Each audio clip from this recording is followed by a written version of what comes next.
What's up, everybody? Welcome back to my channel. How is everybody doing today? I hope that everybody has a wonderful weekend.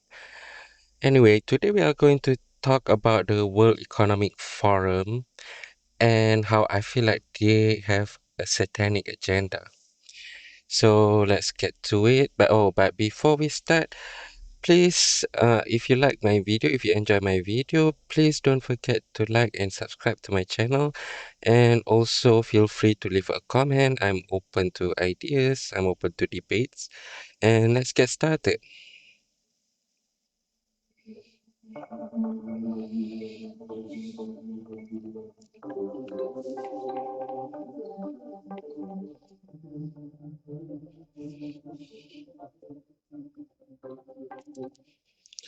Like, first of all, one second, yeah.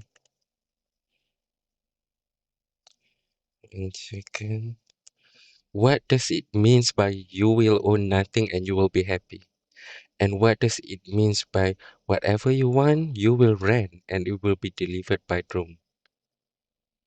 Like, what is that even supposed to mean? Does that means that we will never own properties? Does that means that we will forever be renters? Who owns the properties? Will it be the government? Will it be the elites? Do you guys remember that during the pandemic, BlackRock bought a lot of properties all over America? I feel like at some point they're going to gobble up all the properties and there's nothing left for us. Like they say, you will rent everything, you will own nothing, and you will be happy. Like, what the F is that? Anyway, let's continue playing.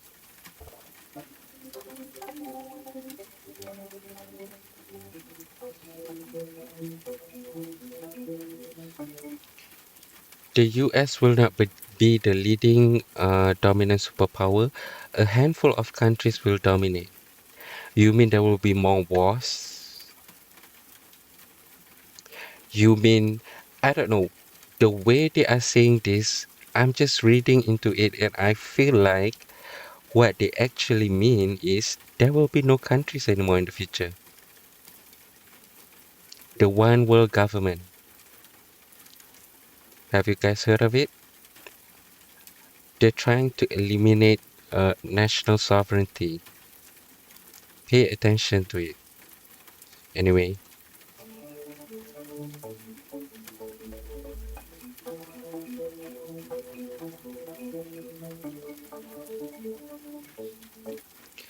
what do you mean by we won't transplant organs, we'll print new ones instead? I mean, like, there will be a technology where you can create human organs in the future? I don't know how to think, how even to think to react to that. It's just scary to think that we can artificially create a new organ.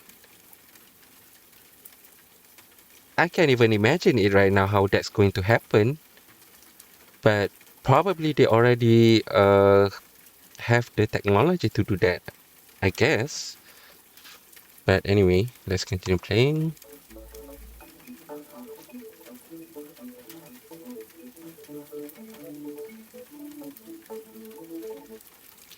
Like, you will eat less meat, an occasional treat, not a staple, for the good of the environment and our health.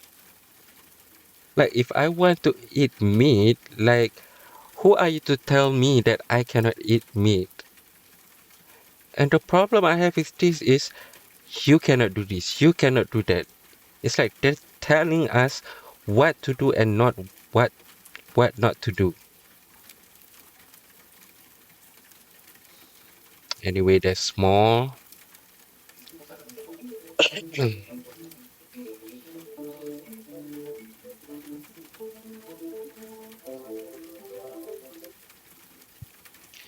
A billion people will be displaced by climate change. First of all, I mean, like, I don't have the facts. There's no proof of this. But there are NASA scientists that have shown satellite images that actually Antart ice sea in Antarctica is actually increasing ever since they keep track of ice sea level in 1979. It has been shown that ice sea level has increased instead of decreased in Antarctica.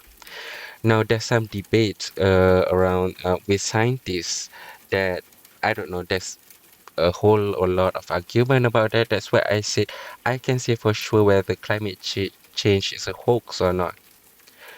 But what I do know is that 9 out of 10 times when the government says something and they're really serious about it and they're promoting the agendas like there is no tomorrow, it's probably a lie. Okay?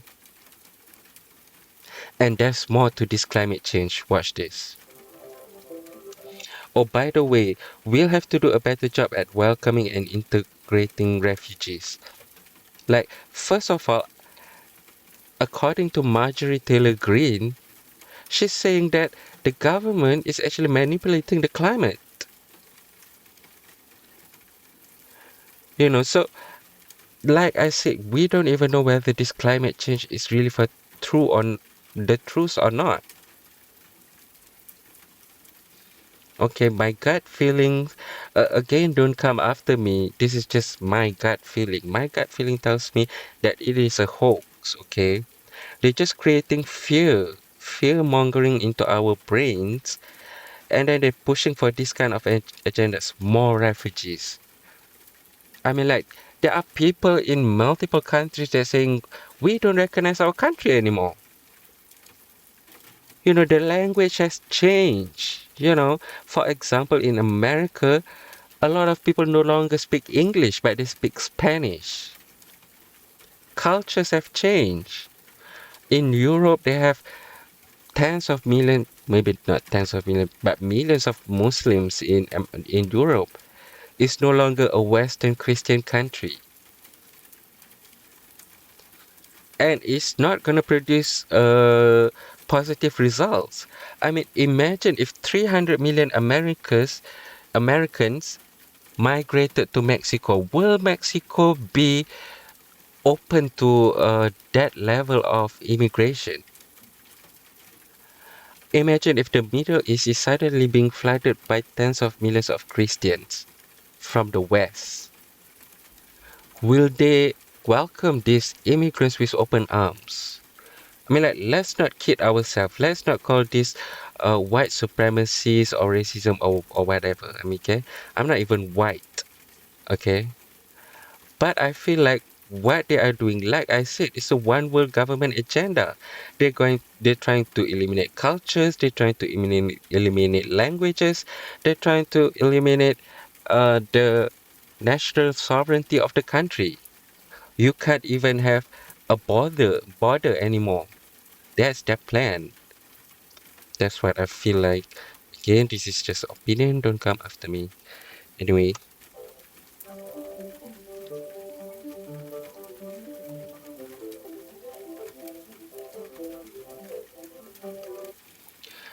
there will be a global price on carbon. This will help make fossil fuels history.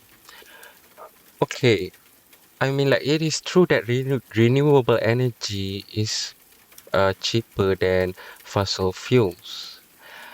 I'm talking specifically when it comes to business operations. Okay, I'm not sure about residential utility bills, but this is specifically on businesses, factories, and so on. Okay, so it is true that renewable energy in the long run can be cost efficient.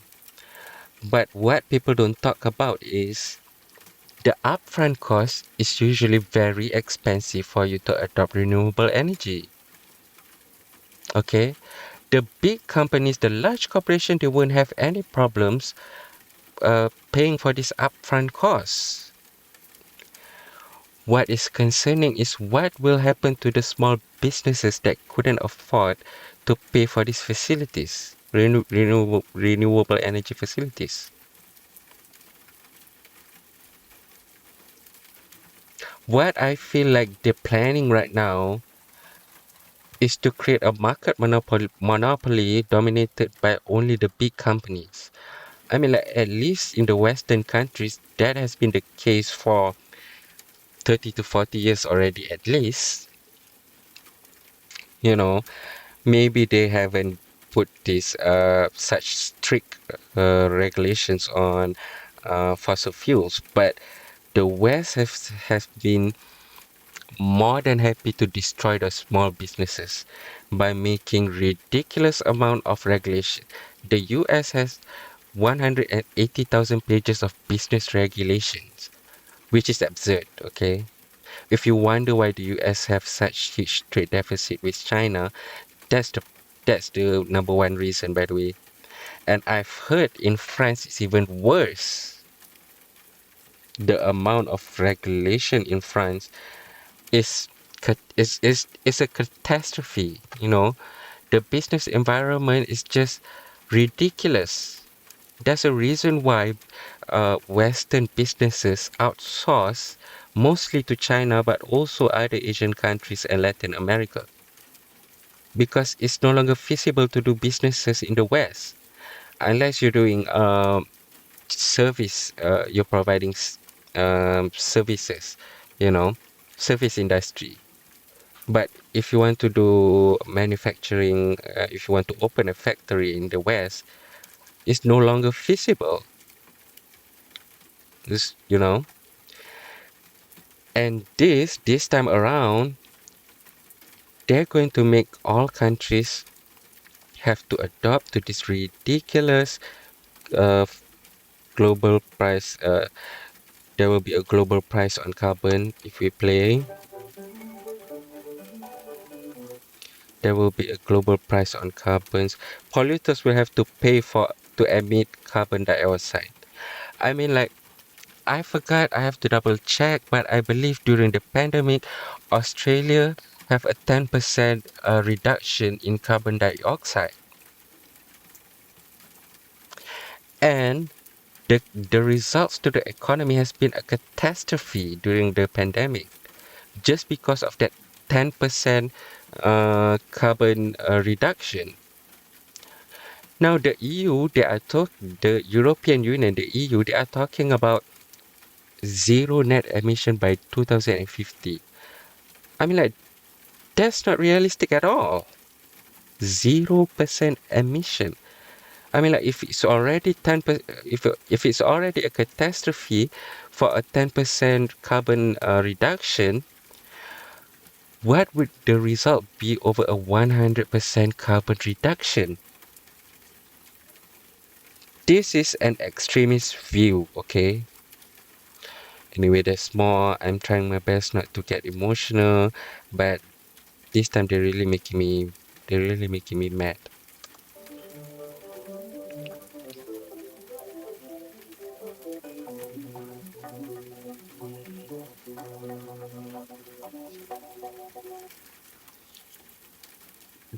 This agenda, the mass agenda, this is what that pisses me off the most. Okay, I mean, like, I don't understand why we need to spend so much tax dollars money on doing space research. It's a waste of money to begin with. What do we need to discover on the planet? On space, sorry. But I'm going to play a little bit more. The start of a journey to find alien life. Like, why do we have to care about alien life? When there are many countries where they don't even have access to clean water, they don't have access to electricity. You know, countries in Africa, there are still countries in Africa that is experiencing famine. You know, America has a crumbling infrastructure. Why do we need to spend so much money to do space research when we could have spent it on Earth and actually help improve the economy?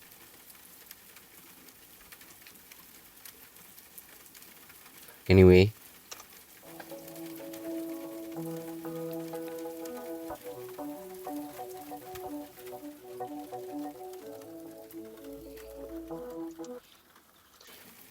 What does it mean by checks and balances that underpin our democracies must not be forgotten?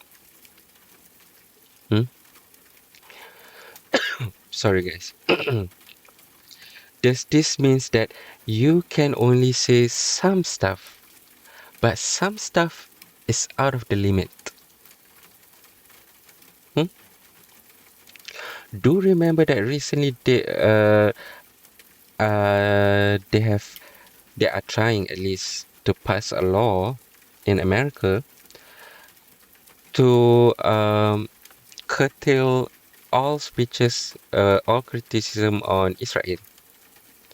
You can burn American flags, but you can't burn Israeli flag.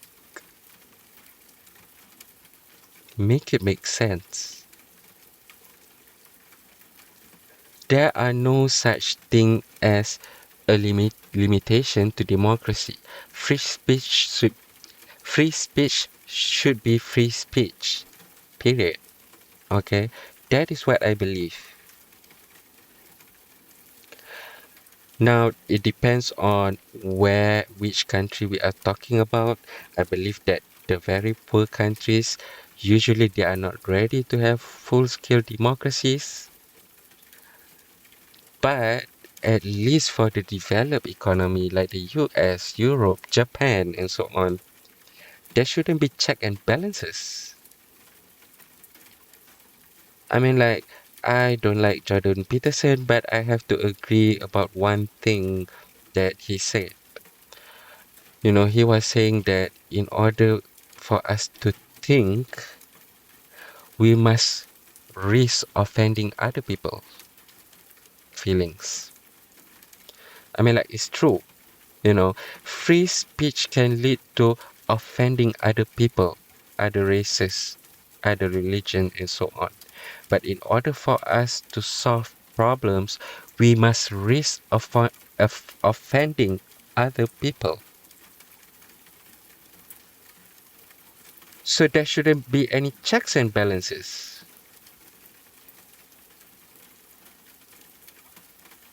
Anyway, I'm going to play you guys another video about Yuval Noah Harari. And this guy, oh my god, I'm just gonna play. He's really something.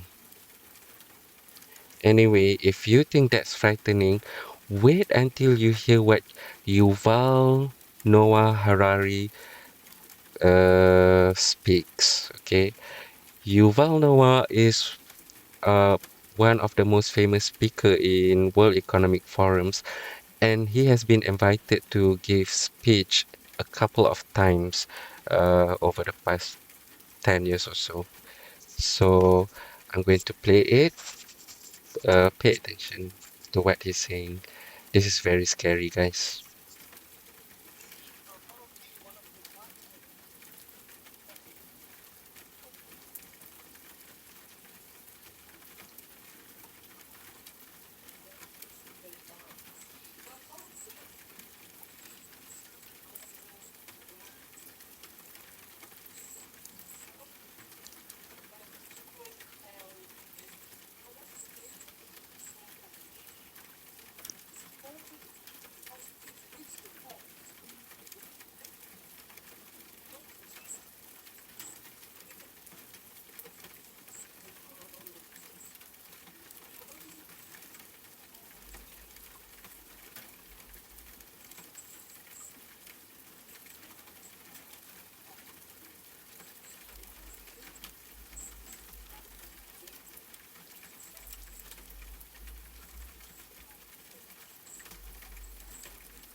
Like, what the actual F? First of all, I feel like this guy, his soul has been possessed by demons. I said demons because I don't think only one demon possesses his soul. Probably multiple demons. This guy is crazy. I mean, like, by some god? What does it even means? By some god? So we've come to the point, what he is actually saying here is we have come to the point where the elites will decide how the nature of human being will be in the future. How? I mean, like, I'm just lost for words. I mean, like, the elites, they're not even afraid of us anymore. They're just publicly speaking. I mean, like, this guy is speaking at the World Economic Forum stage. He's just publicly speaking about their agenda. They're not even afraid of us anymore. They're like, yeah, we know you know about our agenda and we don't care because we know there's nothing you can do about it. Anyway, there's more. Shockingly, there is more and even more scarier stuff that he says.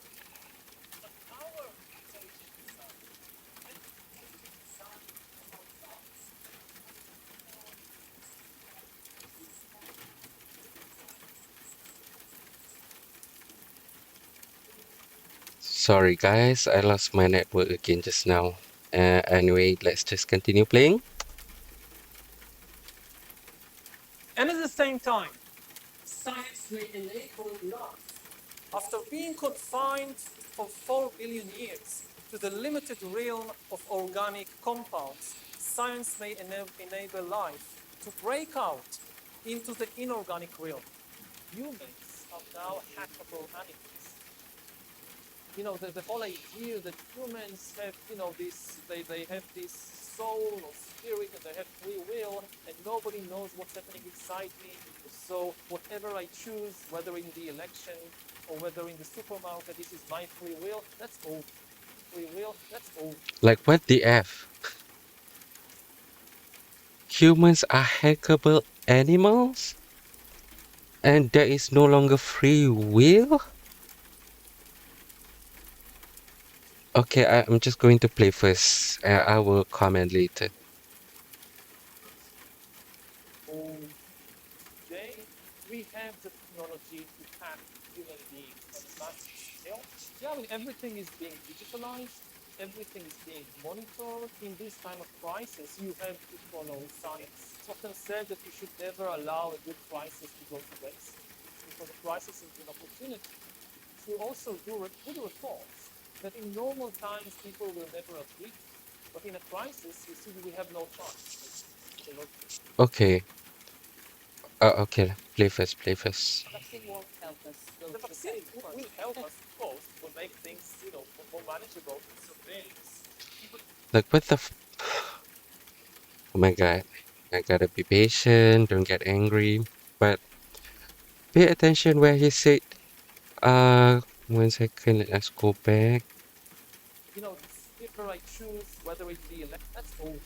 But you can't even be monitored in this time of crisis. You have to follow science. It's often said that you should never allow a good crisis to go to waste.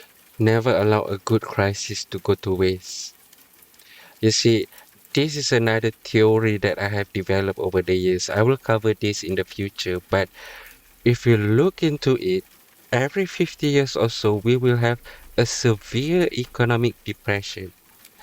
We start with 1929 Great Depression, 1920s until 1929 Great Depression. No, 1920s until 1932s. I mean, like the 1920s wasn't a severe recession yet, but it was a bubble that keeps on building up until it explodes in the 1930s, right? And then you have the oil crisis of the 70s, and then come 2020s, We have the COVID crisis right now, and we have a cost of living crisis right now, the same bubble that we have back in the 20s, 70s, 1920s, 1970s, and now 2020s. 50 years, 50 years, 50 years. You see where I'm going? Anyway, Crisis is an opportunity to also do good reforms that in normal times people will never agree to. But in a crisis, you see that we have no chance. So let's do it. Vaccine won't help us go The to vaccine the test, of course. will help us, of course. It will make things, more manageable. Surveillance.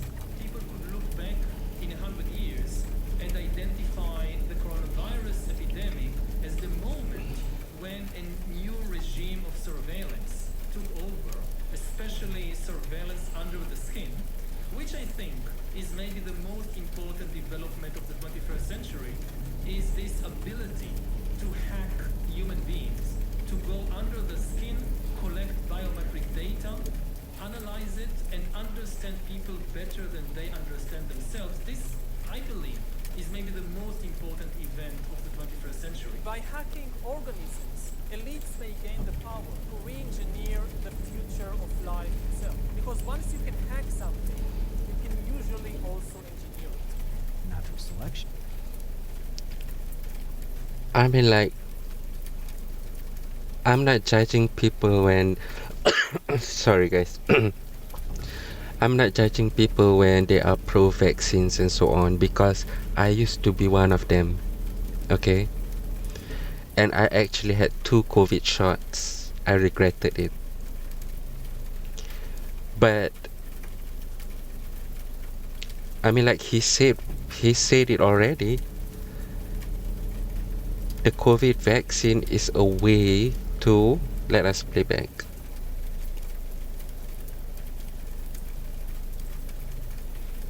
A new regime of surveillance. This new regime, which I think is maybe the especially surveillance under the skin. Surveillance under the skin.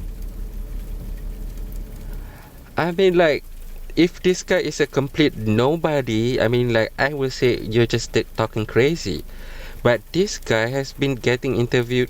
This guy, right now, he's been getting interviewed at CNBC based on this video. But this guy has been talking at the World Economic Forum multiple times. So I don't think this guy is talking crazy. I think this guy is part of the elites that he was talking about. He wants to control us. And you know what? While we are fighting about left and right, woke versus conservative, we're fighting about never-ending wars, foreign wars. Russia, Ukraine, Israel, Iran, and so on. They have been quietly planning all of this. So I think we need to stop believing in the BS that has been told to us by the government, okay? We need to stop looking into unimportant stuff. All the government has been doing all this while is to create fear in our mind. If we don't do something immediately about this, then they're gonna be a lot worse and blah blah blah. Stop buying into it, okay? And in fact, I challenge all the top conservative podcasters like Tucker Carlson, Candace Owens, and who else? Tucker Carlson, Candace Owens, Joe Rogan. I think you guys need to stop talking about wars and Charlie Kirk for now and start focusing on this. We should give Yuval Noah a big huge microphone and a speaker. Big huge speaker. Let everybody in the world knows about this. Okay? Candace Owens, Tucker Carlson cover about this. Okay? I don't have a big platform. I don't have a big microphone. Okay? I can't do much about this. I can't bring that much effect, that much changes over this. You guys can. You guys should focus on what's really important. Of course, I'm assuming that they are really genuine with their reporting. I mean, I love both of them. I even love Joe Rogan, but we can never know whether they are really genuinely talking from the bottom of their heart or whether they are really control opposition at this point, right? So if you guys are really not control opposition, I think it's about time you guys give this guy Yuval Noah a big huge publicity so that the whole world will know who he really is. You know what, Yuval Noah? I would love it if we put you under the microscope. You know what? Practice what you preach. Why don't you be the guinea pig first? Why don't we put you under a trial run, test run? Why don't we monitor your every thought? How about if we take your uh, free will first? If you still survive after, I don't know, 5 years periods or something, if you still feel like this is a good system, then maybe you should continue talking about it.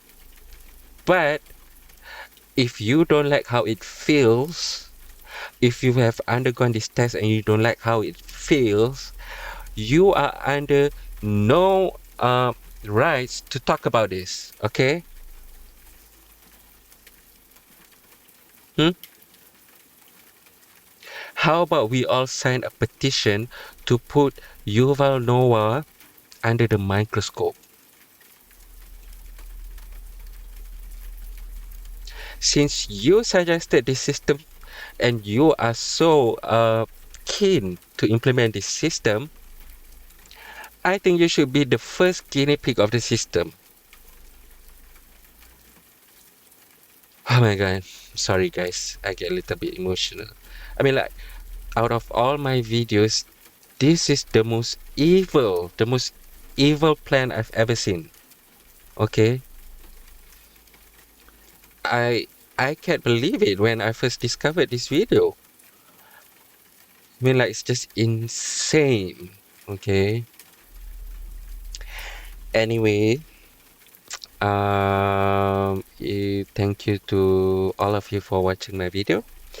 And if you like my video, kindly please do subscribe to my channel and press the like button. And if you feel like commenting, you are welcome to do that. Like I said, I welcome open debate and I welcome criticism. Okay? Alright, thank you so much, guys.